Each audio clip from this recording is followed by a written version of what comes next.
Good afternoon, ladies and gentlemen. Welcome to another Listen with Vobes. I'm Richard Vobes. It's nice of you to join me today on the 1st of April. Hope you had a few April Fools played on you. I'm afraid I had none played on me.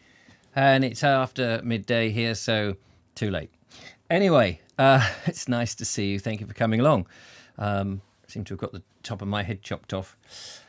So, hello to TurboStream, to lovely Julia, to Justine Jones and Com Coco, Sensible Paul, Dave Yvad and Marion and Philip.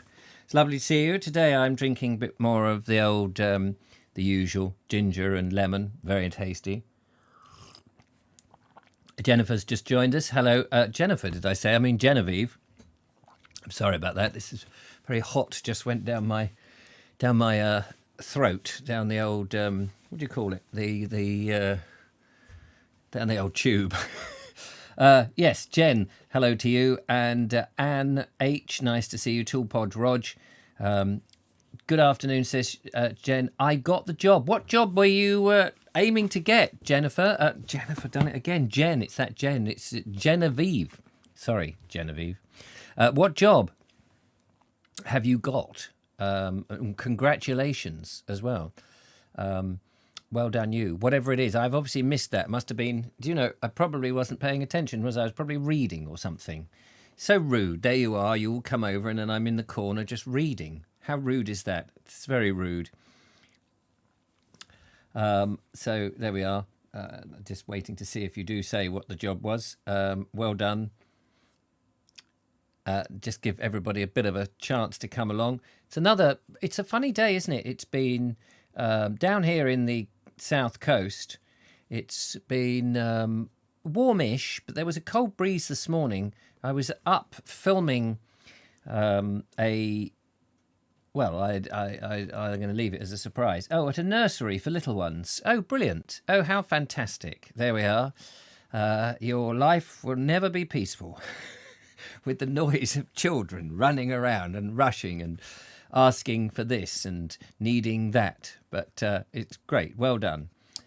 Crispin loves to dance. Hello, Richard, he says. Hello, Crispin. Glad that you enjoy dancing. We are not going to be doing any dancing. We are just over a third of the way in. We're getting on for halfway in this book. It's a great book. I meant to show you a book. It's in the other room now. I'll try and show you next time. I was reading about something in a different book, and then this author came up, and he's a Victorian author, and I thought, oh, he sounds interesting. I got it. I was going to put it forward as a potential book to read, and then I saw just how fine the print was and how thick it was. So it may not be. Some of those authors of that time, he's a bit, from what I gather, he is a bit like Anthony Trollope in terms of not so much the... I don't know how prolific he was, but in terms of, thickness and stories. Anyway, never mind all that. We could do an Anthony Trollope, couldn't we? I don't know what people think about that. Anyway, it's chapter 30 that we are picking up from, so let us get on with it. Hello to Steve G, who's here, and anybody else who happens... Oh, Audrey Forbes, I don't know if I mentioned you, and anybody else who happens to have decided, Billabong O'Neill, there we go, to come out of the sunshine into the shade. Chapter 30. It's a mistake that people always make.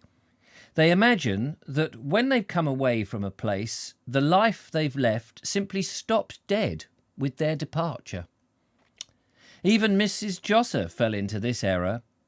For the first 2 or 3 days, of course, she worried about things in London, whether Doris was all right up at Hampstead with that girlfriend of hers, whether silly little Cynthia was giving her Ted enough to eat, whether the arrangements would work out all right for Mrs. Boone to give Mr. Todd's room a once-over, and whether Uncle Henry had been run over yet while wearing those ridiculous placards.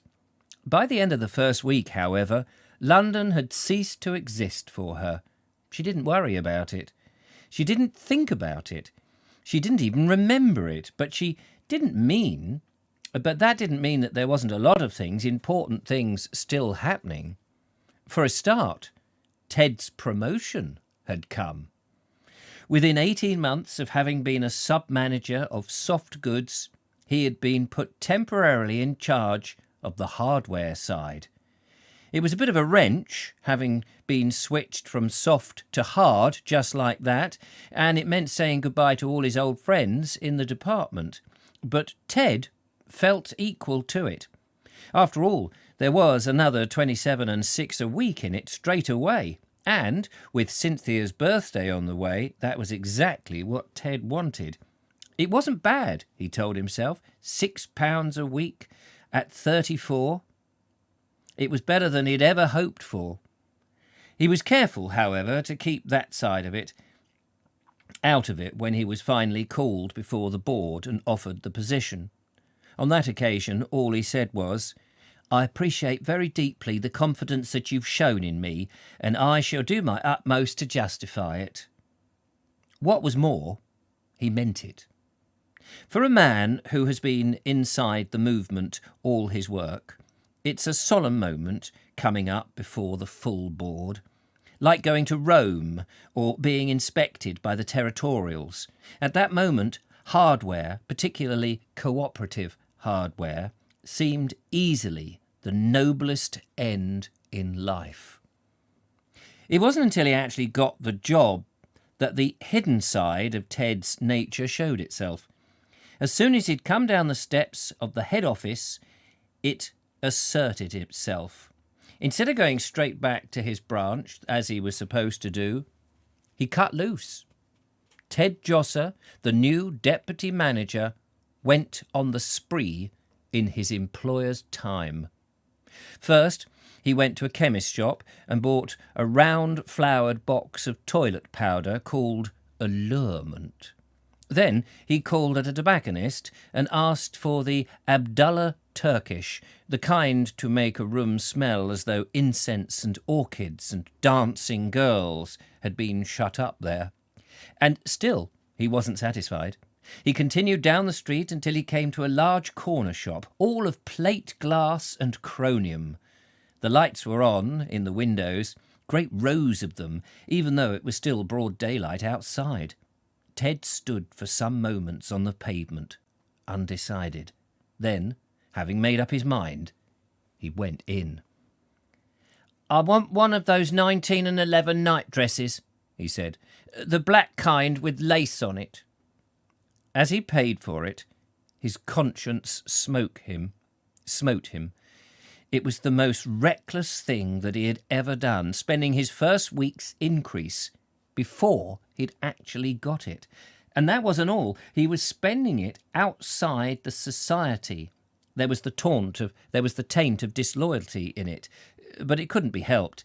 Black silk nightdresses edged with pink lace aren't the sort of things that a hardware manager can afford to be seen buying in his own store. And every man has a right to a little private life, sometimes. Couldn't agree more. Who has a private life in this day and age? That's really good to see. Michael White, good afternoon. Linda Kane, she says, why, oh, why do phone calls always come at the most inconvenient time? I think people know, don't they? They go, I'm going to ring Linda Kane now just as she settles down to listen to that Vobes idiot. Crispin loves to dance, says, congratulations from the other side of the world. Well done. Brilliant news. Well done. And Lee Lawson is here, and Dudley Sawyer. Marvellous. We have a full complement, pretty much. I don't know if Nigel Sadler is lurking somewhere in the background, but I dare say he is probably working hard, seeing as it's April the 1st.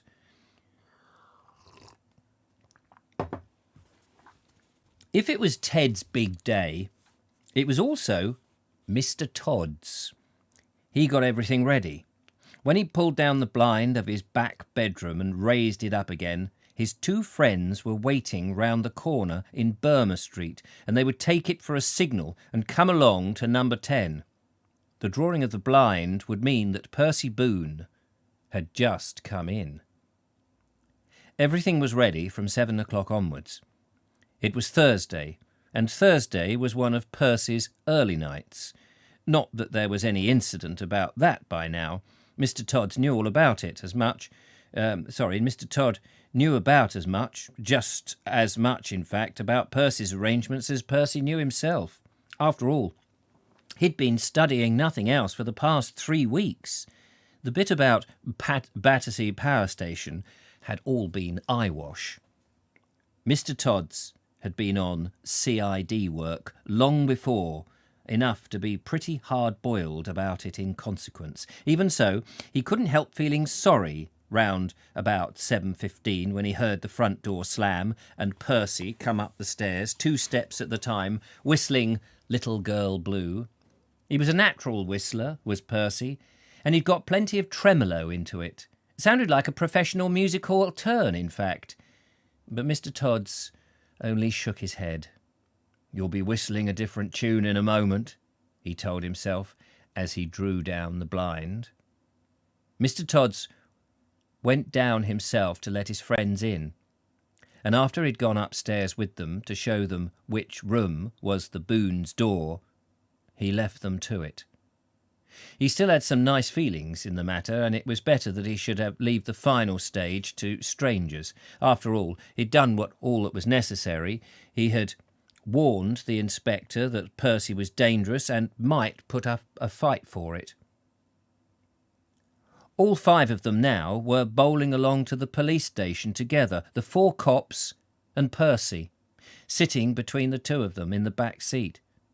It was very quiet and a well-behaved little party. There hadn't been any violence, no knuckle-duster stuff or attempted escape across the rooftops.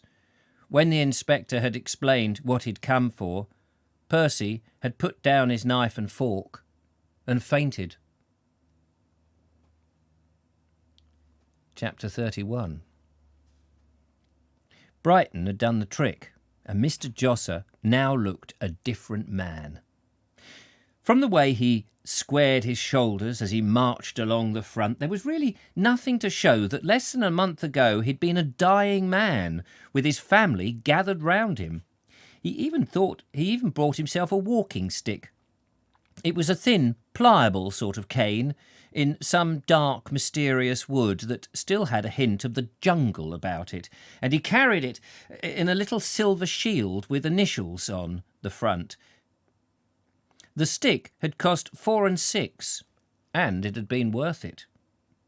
Mrs. Josser looked better too. She had allowed herself once each day to be taken by Mr. Josser into the old ship and given a glass of port. Except on holiday, it was the thing that she would never have contemplated. She despised and disapproved of women who went into public houses. But here, at Brighton, it wasn't quite the same. There was a freedom in the air that excused such behaviour. Even so, she hadn't got the same swagger in her walk as Mr. Josser had acquired, but perhaps that was simply because of her shoes. A fancy pair with a bit of white suede let into the sides. She'd had them for 7 years and only worn them on holidays. Too tight when she'd bought them. They'd already bitten into 6 holidays and now were in the process of biting into the 7th. But it was only her feet that was troubling her. The spirit inside Mrs. Josser was rekindled and unconsumed. With 12 good days at the seaside behind her, she had now reached the stage of buying presents. The purchase of postcards had been an earlier phase. Almost as soon as she had arrived, she'd gone into the stationer's and then into one of the glass-sided shelters on the front and written to everyone she could think of. To Doris, to Uncle Henry, to Ted, to Baby, the last in large block capital letters, as though in expectation that Baby would somehow astonish them all by being able to read it. And finally, to Mrs. Vizard. Then, recognising the way jealousy spreads like fire inside any household, she'd written to Mrs. Boone and Connie as well, reassuring them about her safe arrival. On the first day of Mrs. Josser's holiday, the Brighton postman had tottered back to the sorting office carrying a pile of coloured postcards, all saying the same thing to different people. But this bout of buying was on a larger scale altogether. More time had been spent on it, more thought, and more money. Not that Mrs. Josser made a labour of it. On the contrary, she did her best to minimise the whole undertaking so that it would seem not to be interrupting her holiday. "I've got to get a little something for Doris," was all she would say. "Just a little something for Doris, and something for baby." The idea of something for Cynthia hadn't crossed her mind at the time. It only cropped up when she saw a small battlemented castle of shiny porcelain with an inkwell in the middle of the castle courtyard. It wasn't the sort of thing that Doris would like, and it was no use to baby, who, even if she could read, certainly wouldn't be able to write. And it was no use to anyone, in fact, but as small china castles go, it was irresistible. The emotion that went with the buying of the presents was a complicated one. In the first place, there was the simple pleasure of going into the shops and spending money on something that was unnecessary.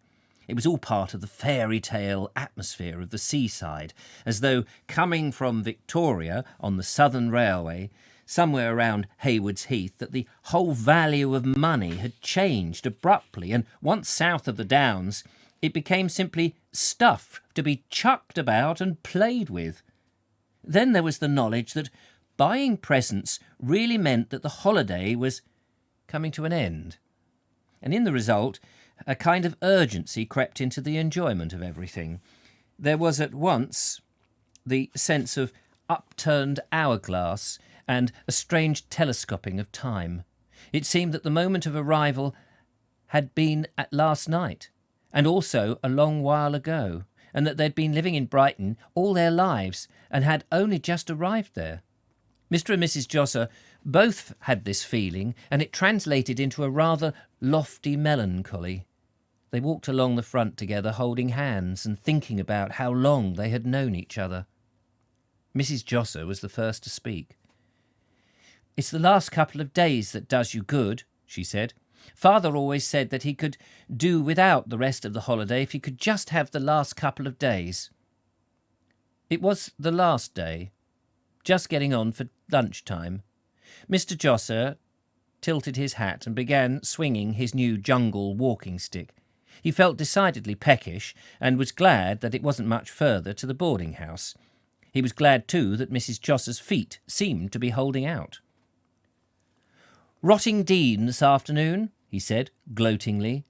"Pretty little place, Rottingdean. Mustn't go back to London without seeing Rottingdean." The gloom of tomorrow's departure had mysteriously cleared a little, and Mr. Josser was secretly looking forward to Dulcimer Street once more. He wasn't thinking of anything very much when Mrs. Josser spoke to him. "About that cottage of yours," she said suddenly. Mr. Josser gave a little smile. "That's all right," he said. "It was only an idea I've had. It wasn't really anything. Don't worry about it." But Mrs. Josser ignored him and went on with what she had been going to say. "Why don't we look up a few addresses while we're down here?" she suggested. "If there is anything going, we might as well see it." "You mean take a cottage down here by the sea?" Mr. Josser asked her. "Only if it's suitable," she answered firmly. "Then you mean—" I don't mean something that's going to be washed away by the next tide," she told him. But you do mean only if it's suitable," she repeated. Mr. Josser did not say anything. He was nearer to getting what he wanted than he had ever been during the last 30 years. Between him and Mrs. Josser there existed this moment a bond of scared understanding. They had reached the end of Medina Road by now and were approaching the boarding house. "Of course there might be something in Rottingdean itself," Mr. Josser suggested. "It's worth trying." "We'll see," Mrs. Josser replied indulgently, as she might have replied to a child. "I don't want you tiring yourself, or I will be sorry I mentioned it." It gave a pleasant feeling going up the neat gravel path towards the white front door, and knowing that there was a meal waiting for them. It was the life luxurious, and Mrs. Josser felt at that moment she could do with any amount of it. "There's usually milk puddings on Fridays," Mrs. Josser said aloud, "or at least that was last week." Mr. Josser pushed the door open, and as he did so they both saw the figure of a woman seated on one of the cane chairs in the hall. It was dark and muffled inside the house because of the hanging bead curtain, and they couldn't see very clearly who it was. But there was something in the lines of the figure to suggest that she'd been sitting there a long time. Then Mrs. Josser parted the dangling threads of beads, and they saw. It was Mrs. Boone. Clarice, Mrs. Josser exclaimed. "This is a nice surprise," Mr. Josser began. "Did Percy bring—" He didn't finish the sentence, for he saw that Mrs. Boone had been weeping. Her eyes were red and swollen, and her eyelids looked puffy. "It's about Percy I've come," she said, in a breathless, pent-up rush, the words tumbling over each other. "They've taken him away from me last night. He's been arrested." There was a pause.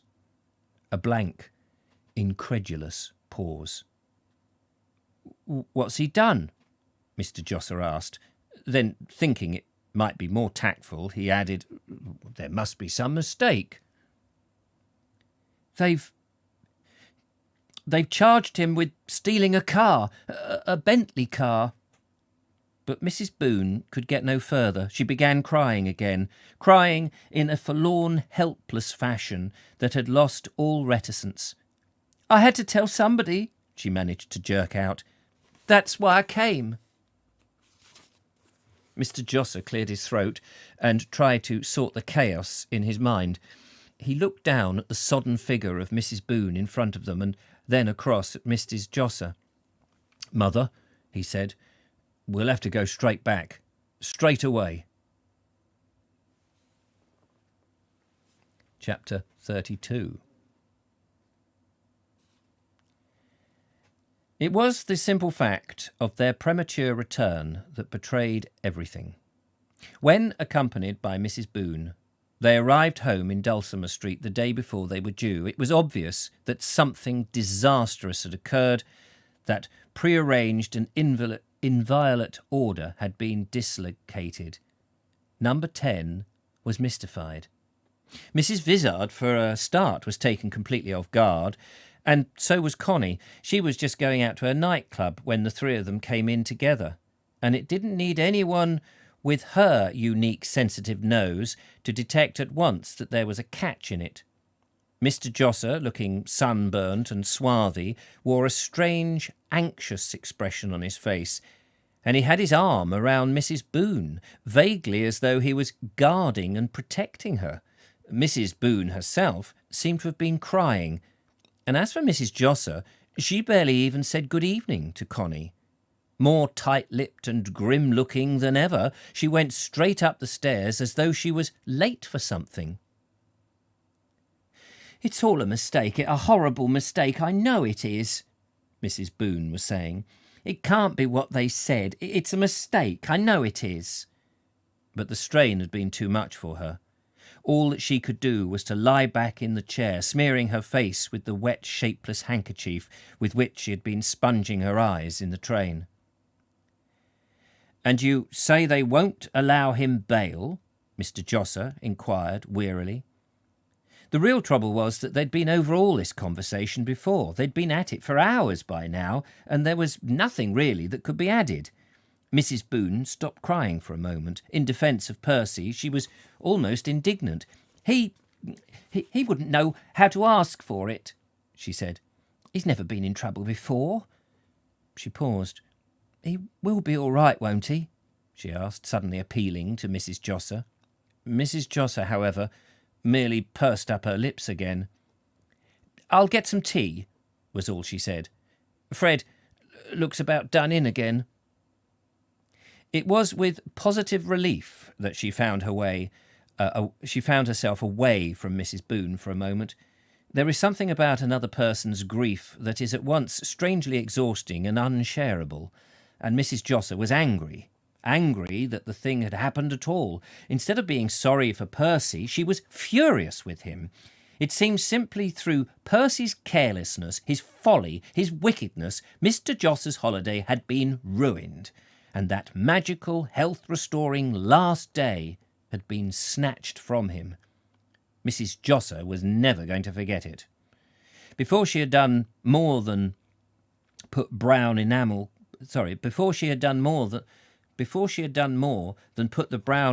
kettle on the gas stove, she was joined by Mrs. Vizard.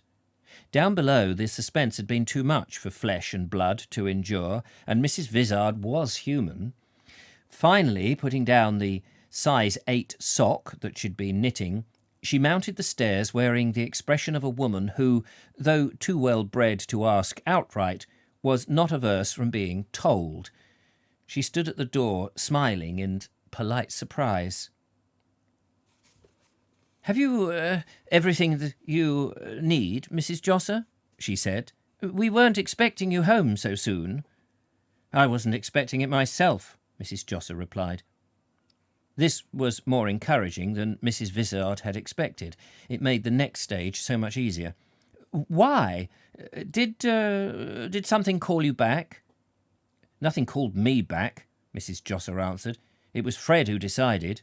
Not his health?" Mrs. Vizard inquired. "Fred's never been better," Mrs. Josser told her, "or at least he would have been if we'd stayed." She added nothing to this and went over to the cupboard and got the tea things. Mrs. Vizard stood there waiting. It was a strange and awkward moment, as, of course, she couldn't actually ask what it was that Mrs. Josser was concealing from her. That would have been unladylike. And what made it so maddening was that Mrs. Josser was obviously just as anxious to tell her, only that would have been unladylike too. Then she could contain herself no longer. Is there anything the matter?" she asked. And at the direct question, Mrs. Josser put down the teacups that she was holding and faced round so suddenly that Mrs. Vizard looked up in astonishment. "Anything the matter?" she said after her. "Don't ask me. You better ask Mrs. Boone. It's her son."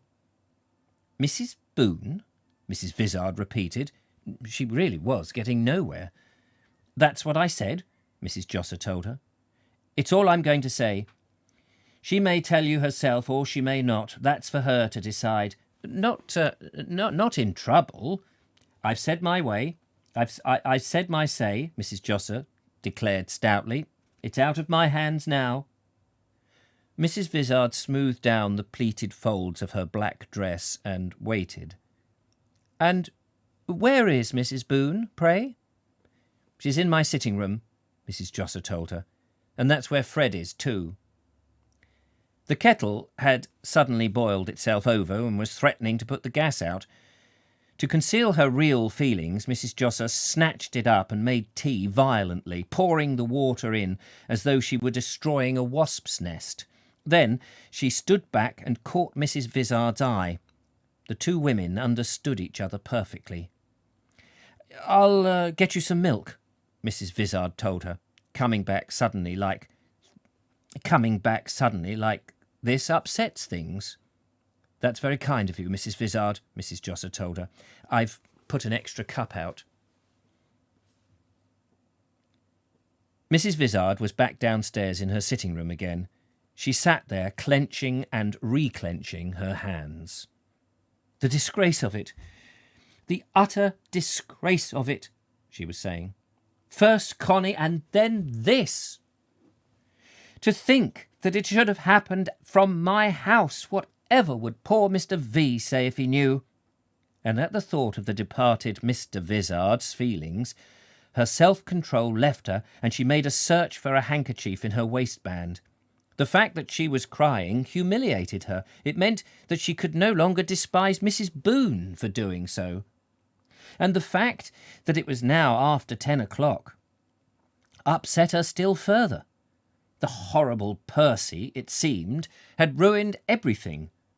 Up until the moment of the return, she had planned to spend the evening quite differently. She had been going to invite Mr. Squales to drink cocoa and eat seed cake with her. It would have been the 4th time in 3 weeks that it had happened, and really it was only kindness. He was so much in need of building up and nourishing, poor man.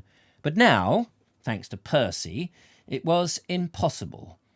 It is one thing to have a man in one's room at 8:30 in the evening. It's quite another to have him there at 10 o'clock at night. Besides, she was a sight. She couldn't allow anyone to see her looking the way she was. That sudden fit of angry tears had left its mark on her. She crossed over to the mirror and peered in. It was only lately that she'd been taking to study her face in this way, and she knew everything about herself, knew everything and hated those pale eyes, those hard, high cheekbones. With a gesture of disgust, half of weariness, she turned away from the mirror and began removing the pins from her hair. A moment later, a stiff plait fell down her back, and, jerking it over the shoulder, she started to undo it. The mass of it was greater than seemed possible. The hair must have been wrenched and twisted into its braid. When she drew a brush through it, it spread and expanded, covering her back. Only at the temples was it streaked with grey. She pondered for a moment whether she could make herself a cup of cocoa. She pondered for a moment whether she could make herself the cup of cocoa that she would have drunk with Mr. Squales. All day she'd been looking forward to it. But now, at this hour and in these circumstances, the stuff seemed sickly and revolting. Even the idea of seed cake was unattractive. She would go straight to bed. Perhaps in the morning she'd feel better, would be reconciled to the scandal that Percy had drawn down upon Dulcimer Street. "Thank God it hasn't got into the papers," she told herself. "That's something I could never have borne." She raised her hand to extinguish the light. But as she did so, she realized that she was foolish. There was far too much passing through her head for her to be able to sleep. It was useless to attempt it. So instead she sat herself upright in the chair beside the table and took up this week's copy of The Spirit World from the shelf beside the fireplace and began to read. When those whom we have truly loved depart from us, the writer informed her, we are aware of their presence in unexpected ways, in a chance shadow cast upon a sunlit wall, in an eddy of dust in the road before us, in a pool's ripple, in the fall of autumn leaf. She gazed up from the magazine for a moment. A thief in my house? It'll never seem clean and wholesome again to live in. She shuddered and read on. From these simple manifestations, an unseen personality, to the hearing of voices and the actual seeing of the visitant spirit garbed for a moment in the earthly form, is but a step. She looked up again. Of course he's guilty, she told herself. He's a wastrel. Anyone could see that, except his mother. He's nothing but a common car thief. He'll be sent to prison for years and years, and it'll be in the papers. She shook herself and tried to concentrate on the spirit world. She turned to the advertisements now. More than 1,000 gratified students of my method. Psychic Steps can testify that with application and patience, second sight can be obtained by all, she read. My yellow shilling booklets, 3rd edition, have given eyes to the blind. Her thoughts began wandering again. If only he could prove himself innocent, it would be all right. There'd be no scandal then. At least nothing we couldn't live down. But if they find him guilty, she'll have to go. I won't have Mrs. Boone living here. It's all her fault. She ought to have brought him up differently. There was a knock at the door that interrupted her thoughts. She started. It was nearly midnight, and everyone in the house was asleep by now. Must surely be asleep. Suppose that those 3 knocks did not belong to any one of the world at all. Suppose that when she opened the door, there would be nobody standing in the passageway. To be blind and not to have been given eyes. She attempted to speak, but her voice sounded faint and unnatural. Who's there? She asked at last. Who is it? It's a friend, the deep voice of Mr. Squales answered. I was sleepless, and something told me that you were unsleeping too. She paused. This was more disastrous than ever. If it had been impossible at 11 o'clock, it was unthinkable now. An unmarried gentleman and a lady in a negligee. May I come in? Her heart pounded. She realized what she was doing was madness. Come in, she said. As she rose, she came curious of her hair, loose around her shoulders. But Mr. Squales himself remained superbly unconcerned. He was dressed in his morning clothes, with the braided black jacket and pale trousers. He had evidently just retied his cravat, which made Mrs. Vizard's undress even more mischievous, and unwanton somehow. She blushed. But Mr. Squales merely crossed over to Mrs. Vizard's chair as though it already belonged to him, and sat there gazing broodingly downwards at his feet. It was obvious there was something on his mind. For a moment he raised his head to look at Mrs. Vizard's direction, and his dark eyes penetrated into her grey ones, and then he looked away again. Would you like anything? She asked. A cup of cocoa? A piece of cake? It seemed the moment that she'd been waiting for, but Mr. Squales simply shook his head. Not tonight, he said sadly. Not tonight, thank you. It would be too painful. Too painful? Mrs. Vizard was staring at him now. I have come to say goodbye, he said sadly. I wrote you a letter because I did not think that I could bear actually parting. Then I discovered I could not bear informing you by letter, and so here I am. Mrs. Vizard sat at the corner of the table facing him. She was motionless, transfixed by what he had just told her. You're going away? She said. Why? Mr. Squales drooped his head deeper onto his waistcoat. I have my reasons, he replied, and added after a pause, personal ones. Mrs. Vizard drew in a deep breath. Going away for good? She asked. Or ill, Mr. Squales answered. I am seeing you for the last time. Mrs. Vizard changed her position. As she leant forward, her hair, her dark, thick hair, fell across her outstretched arm. Tell me why, she said. We know each other too well to separate like this. Mr. Squales stroked his cravat with that slender olive hand of his.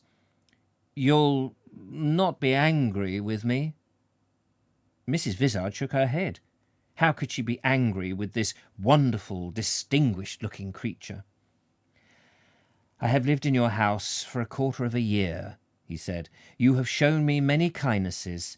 I've grown to look upon you as my friend, my only friend. There is nothing that I could ever do to repay you, nothing. But my private affairs have not prospered. I am not wanted by the world. In short, I cannot live anywhere. Mrs. Vizard made a sudden movement as though she was going to speak, but Mr. Squales stopped her. During the past month, he went on, I pawned everything I possess. My dressing things are gone. My lighter has gone. My ring has gone. My watch already gone when I came here. My evening jacket has gone. Sitting before you at this moment is someone who is destitute. Mrs. Vizard sat there watching him.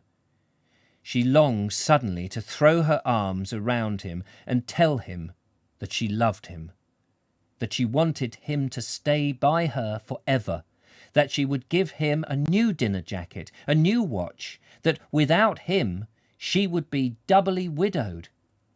But it was the disability of womanhood not to be able to speak first. It doesn't matter, was all that she finally trusted herself to say. Mr. Squales, however, shook his head. It matters a great deal, he said, rising. To a gentleman it is the only thing that matters, not to be a burden, not to take advantage of the more fortunate. In fact, it is why I've come to say goodbye. He crossed over to her and held out his right hand. You will find the rent for my room on the mantelpiece, he added. It's complete, exact, for 6pence. I'm sorry, but that was all the pawnshop gave me, and that was for my propelling pencil. I won't take it, Mrs. Vizard said in a low, half-throttled voice. It's yours. Goodbye, Mr. Squales repeated. Mrs. Vizard turned her face away so he couldn't see that there were tears in her eyes. Don't go away, she said.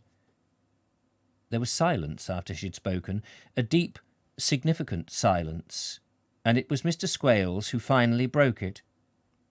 You mean you need me, too? He asked. He was looking down at her sideways as he said it, looking down with what might have been the faintest of a smile playing around the corner of his mouth, but the smile was possibly no more than nervous tension. It had obviously cost him a great deal to make this frank admission of his state. Mrs. Vizard nodded. She could not trust herself to speak. And as she stood there, Mr. Squales' arm went round her. Mrs. Vizard, the widow of Dulcimer Street, the woman who had fought to keep her capital intact, was gathered up against the braided jacket. Her tears were on his cravat, and the dark olive hand from which the signet ring was missing was stroking her hair like a lover. If you need me, I shall stay, he was saying. It's only that I could not ask. The clock on the mantelpiece struck 1 o'clock in the morning. It was a thin, tremulous ping, remarkably different from the full-throated boom of the Josser's clock upstairs. On the table were 2 empty cocoa cups and seed cake, with wide-angle wedge cut out of it. Mrs. Vizard roused herself into the rosy bliss of the present. The sordid reality of another life was in pinging. There's one thing I wanted to ask you, she said softly. It's about Percy. But Mr. Squales only kissed her forehead. Don't let's talk about Percy, he told her. Let's talk about ourselves.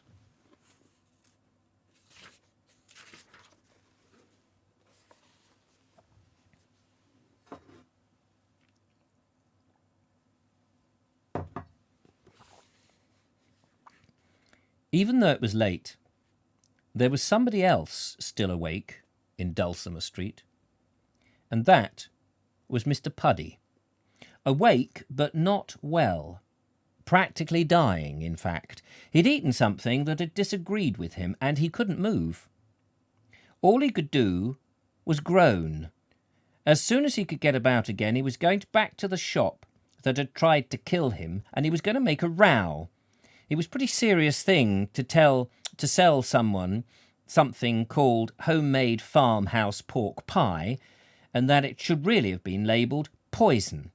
Supposing a baby or a child had got hold of it. Indeed, judging from the effect on Mr. Puddy, any less experienced eater would simply have been carried off after the first bite of it. Threatening damages and food inspectors. That's what he was going to do when he was strong enough. In the meantime, he could only lie full length on his bed and avoid turning over. There might have been red hot pins inside him. And it was a pity, because the pie had certainly looked all right. Very fresh and crusty, with a nice bit of hard-boiled egg like a yellow eye, bang in the middle of it. And my dear friends, we are now on book 3, Love in a Basement. But we will stop there, because Love in a Basement, I think book 3 should start. It's quite a longish chapter, and I think we will be better off. I've left you a little bit earlier than normal, but we've had a fairly emotional ride this afternoon. So thank you very much. I hope you've enjoyed that. Let's have a look, see what you're saying. Crispin loves to dance. Oh, he's talking to Jen Coley. Hello, Mike, says Andrew Norris, who's popped in. And who else have we got? Yes, thought she had been lonely. I hope she doesn't make her life miserable. David Ed says, look at her sideways. Which part of the body is that? Have you never looked at somebody sideways? Look, there's your sideways. It's nice. Riveting storyline. Absolutely. Perfectly read. Thank you very much. So there we go. Sorry to cut it short, but it's nice just to start the next one afresh rather than only have sort of 10 minutes or so and then have to cut in it. So book 3, Love in a Basement. What is Mr. Squales up to? I mean, we saw through that, did we not? I am going to leave. I'm destitute and all this sort of nonsense. Did we believe a word of it? Mrs. Vizard was so vulnerable, she fell for it. But is she going to remain falling for it? Where is Percy? He's in the police station. What's happened to him? What do they know? Do they suspect the murder, or is it just the police car? And what's going to happen to Connie next? And as for Uncle Henry, we haven't really heard a great deal about him. And what about that strange man who was going off to do the German spy? At least that's what he seems. Interesting stuff. Anyway, there we go. Lots to get in. We're nearly halfway, but we're not quite. We might get halfway by tomorrow. So there we are. That's 17 instalments, which will mean there'll be 36 in total, I guess. Thank you very much for coming and joining me. Look after yourselves. I look forward to reading to you tomorrow. No Vobes show tonight. Got an interesting Bald Explorer for you tomorrow. Lee Lawson will be very thrilled to know that I met up with Sue Standing, so you'll know where I've been this morning. And what a dead loss it wasn't. Yes, I'll be heening over in the... Anyway, whatever. Thank you very much. Look after yourselves. Take care, and I will catch up with you tomorrow. Bye for now.